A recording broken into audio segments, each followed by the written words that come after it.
Hello friend, good morning, welcome back to my channel. তোমরা সবাই কেমন আছো? আশা করছি অনেক অনেক ভালো আছো। আমিও খুব ভালো আছি। তাই তোমাদেরকে ব্লগ উইথ চ্যানেলের নতুন একটা ব্লগে অনেক অনেক স্বাগত জানিয়ে আজকের ব্লগটা স্টার্ট করছি। আই হোপ যে আজকের ব্লগটা তোমাদের বেশ ভালো লাগবে। তো ঠান্ডা ঠান্ডা লেগেছে আর এখন বাজে ঘড়ির কাটায় হচ্ছে 11টা 15, অনেকটাই বেলা হয়ে গেছে। তো এখন থেকে কিন্তু আজকের ব্লগটা স্টার্ট করছি, তোমরা দেখতে থাকো। তো সকালবেলা ঘুম থেকে উঠতেও অনেকটা লেট হয়ে গেছে, আজকে উঠলাম হচ্ছে 9:30 নাগাদ।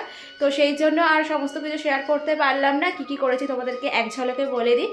উঠলাম, উঠে ঘরদোর পরিষ্কার করলাম, দেন তারপর ওরা উঠলো, রিঙ্কা মাম্মামকে খাওয়ালাম, মানে ফ্রেশ করালাম, তারপর খাওয়ালাম, তারপর স্নান টান করিয়ে ওদের মামামকে পড়াতে আসলো ম্যাম, ও পড়লো। আর এদিকে করে রিঙ্কা হচ্ছে পড়তে বসেছে। তার ফাঁকে আমি গিয়ে আমার কিছু কাচাকুচি ছিল, সেগুলো কাচাকুচি করে স্নান টান করলাম। তারপরে হচ্ছে গপুকে তুললাম, গপুকে সেবা দিলাম। তো এখন একদম সকালের কাজবাজ মিটে গেছে। আর যেহেতু ওদের খাওয়া দাওয়াও হয়ে গেছে সেহেতু কোনো চাপ নেই। তো এখন আস্তে আস্তে বেলা মানে দুপুরের রান্নাটা বসাবো। তো কি করব এখনও বুঝতে পারছি না। আজকে যেহেতু মানডে, তো আজকে নিরামিষ হবে।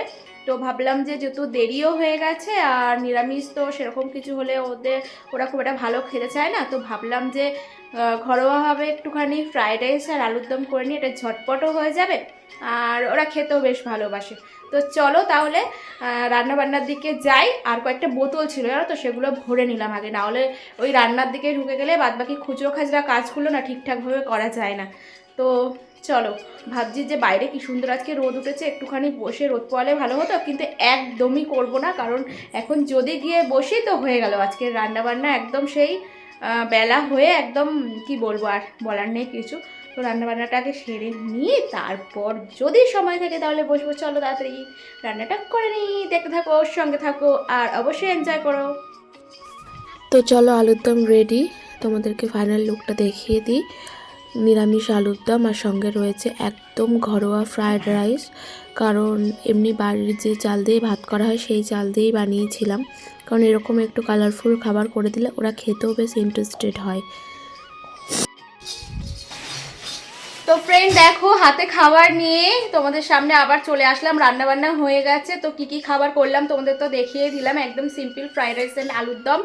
তো চলো, এই যে দেখো একটা থালার মধ্যে হচ্ছে বেড়ে নিয়েছি। আমি রিঙ্কা মামাম তিনজনেই খেয়ে নেব, মা ছেলে মেয়ে তিনজন একসাথে। রিঙ্কার পাপাইয়ের আসতে অনেকটাই লেট হবে, ও হয়তো সন্ধে হয়ে যেতে পারে, সেই জন্য আজকে আর ওয়েট করবো না। দুপুরবেলা যখনই আসুক না কেন ওয়েট করতাম, কারণ আজকে যদি সন্ধ্যাবেলায় আসে তাহলে ও দুপুরে হচ্ছে বাইরেই লাঞ্চ করে নেবে, কারণ একটু দূরেই আর কি ডিউটি পড়েছে ওর। তো চলো ঝটপট করে তাহলে খাওয়াটা করে নিই। আর রান্নাবান্না শেয়ার করতে পারলাম না, কারণ ওই যে বললাম অনেকটাই লেট হয়ে গেছে, সেই জন্য ঝপঝপ করে রান্নাগুলো করে নিলাম, ঠিক আছে। তো চলো, ডিঙ্কা ভীষণ এক্সাইটেড, খিদে পেয়ে গেছে ওর, মাম্মামও এক্সাইটেড, আর ও একটু ফোন দেখবে বলে বায়না করছে। তো চলো তাহলে চটপট করে খেয়ে নিই, তারপরে ফিরে আসছি, ঠিক আছে। তো দেখো, আমাদের বাড়িতে এই ডগিটা থাকে। আর খাওয়া দাওয়া সেরে বাসন টাসন মেজে বসেই পড়েছিলাম, ওকে খাবার দেওয়ার কথা ভুলে গেছিলাম। তো সব খাবার তুলে দিয়েছিলাম, আবার বের করে ওর জন্য খাবার বাড়লাম। আর ক্যামেরা করছি বলে ও আবার তাকিয়ে তাকিয়ে দেখছে। তো দেখো, আমার ফুল গাছগুলোকে তোমাদের সাথে একটুখানি দেখিয়ে দিই, অনেক দিন দেখানো হয় না।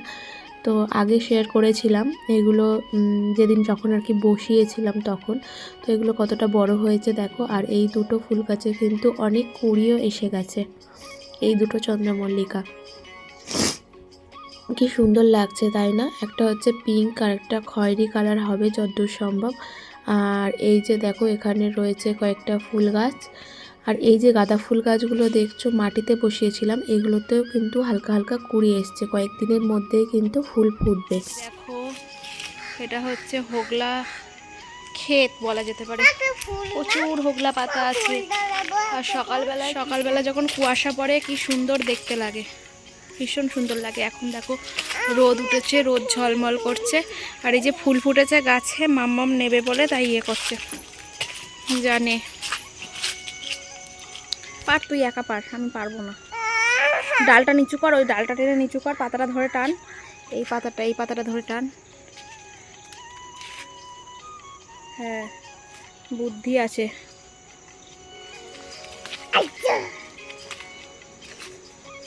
চলো, একটাই ঠিক আছে, চলো। কালকে ওটা পারবে, দেখিয়ে দাও, দেখিয়ে এদিকে দেখাও, এদিকে তাকিয়ে দেখাও। এটা দিয়েও ঠাকুরকে পুজো দেবে। কবার খেয়েছিস বল, তুই আগে বল কবার খেয়েছিস, তারপরে বলবি পুজো দেওয়ার কথা। তোর এত বেলায় মনে পড়েছে যে তুই এখন পুজো দিবি? হ্যাঁ ঠিক আছে, বাচ্চা মানুষ তো কিছু হবে না, যাও ঠাকুরকে দিয়ে আসো।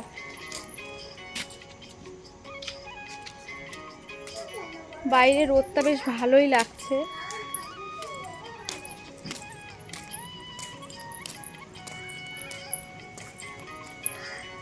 এই যে দেখো পুকুর সাইডে রয়েছে।